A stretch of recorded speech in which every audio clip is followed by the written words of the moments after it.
All right, St Maria Goretti, another child saint that is extraordinary, absolutely extraordinary. Let me read you about it.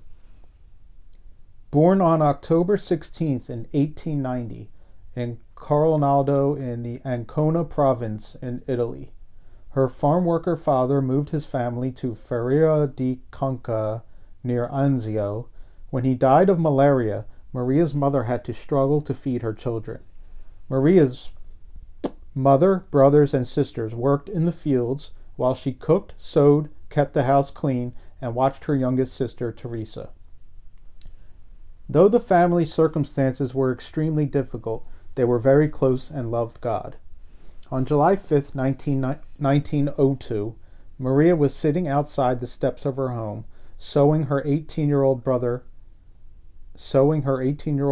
or neighbor, it is unclear which, Alessandro's shirt while I don't know what that says, why that's saying that.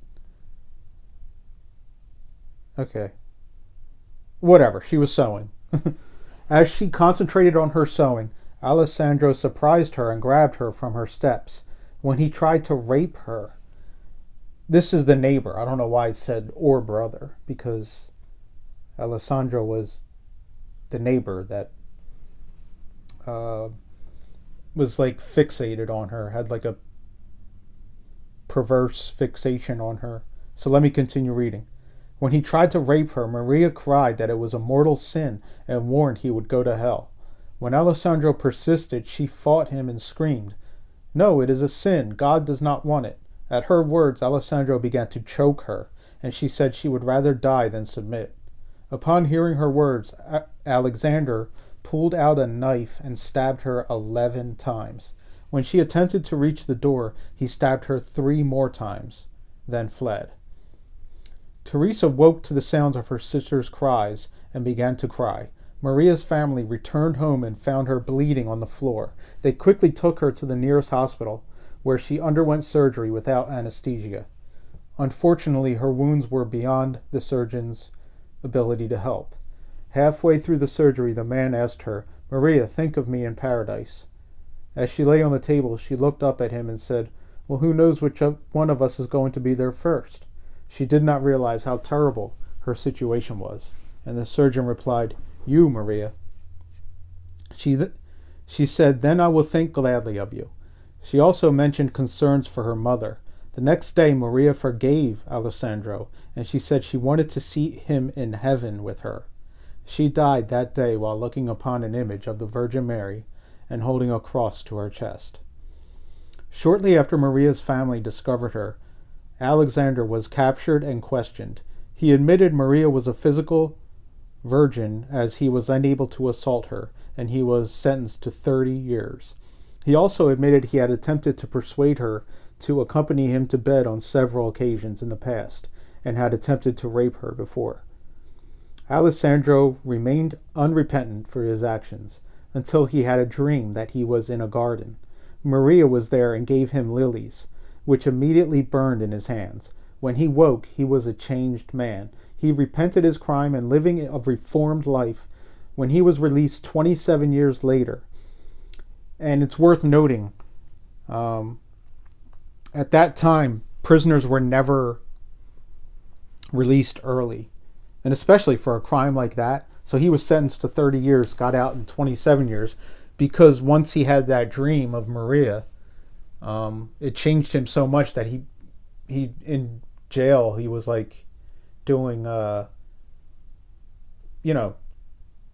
just being like sort of like a priest in jail. I don't know.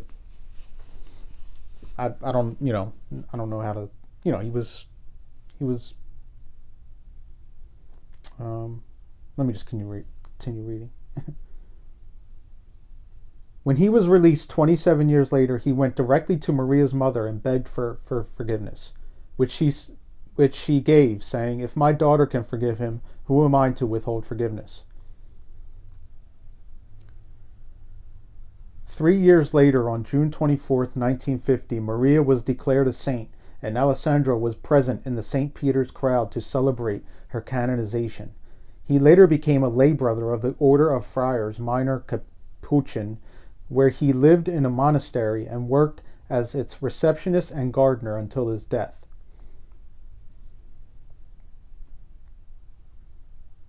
St. Maria is called a martyr because she fought against Alessandra's attempts at sexual sin. However, the most important aspects of her story are how she forgave her attacker, her concern for her enemy extending even beyond death, and the miracle her forgiveness produced in his life. St. Maria's body can be found in the crypt of the Basilica of Nostra Signora della Grazie e Santa Maria Goretti in Nettuno.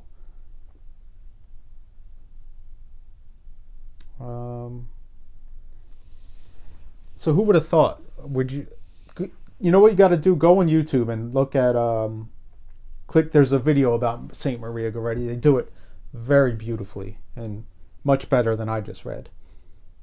Oh, I got that off Catholic.org, by the way. But, all right, let me talk about FuelCell. FuelCell is this is from Investor Place. FuelCell is rapidly emerging as a top-tier player in the renewable energy landscape, mainly in hydrogen technology. Under the leadership of President and CEO Jason Few, the firm is harnessing its innovative solid oxide electrolysis systems. These, when linked with nuclear-generated heat, result in a more cost-effective hydrogen production method. Moreover, the company's journey is marked by noteworthy collaborations. One such partnership is with International Business Machines. The deal leverages the potential of generative artificial intelligence to fine-tune operational efficiency and extend the lifespan of its fuel cells. This synergy of cutting-edge technology and clean energy solutions efficiently encapsulates the company's forward-thinking approach. Of particular note is its collaboration with EDF Energy in the Bay Hydrogen Hub Consortium, which explores the use of hydrogen to decarbonize asphalt production. By combining FuelCell's energy, I-megawatt solid oxide electrolyzer cell with nuclear heat and electricity, the consortium aims to create a cost-effective method for bulk hydrogen production, thus contributing to a greener future.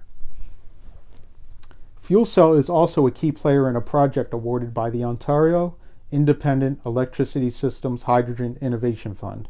In collaboration with Kinetrix and Bruce Power, the company is participating in a pilot initiative evaluating low-carbon hydrogen technologies to improve the reliability of Ontario's power grid.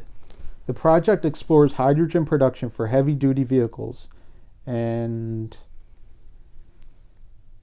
trying to get this. And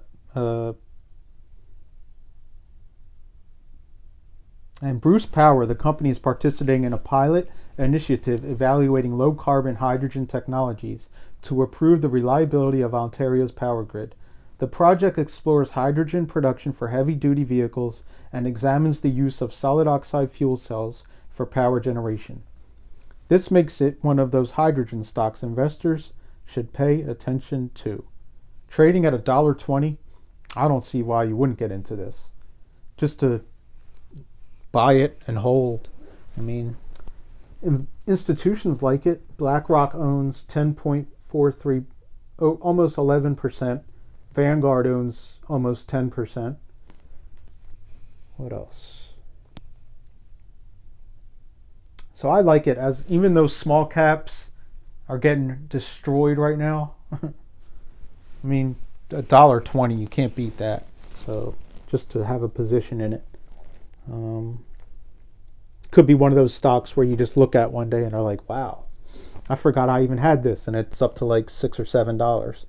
But who knows? Let me know what y'all think about FuelCell. It's risky. Everything's risky unless you're in a value type stock. But anyway, I'm going to get out of here. Have a beautiful, blessed night, everybody. Bye-bye.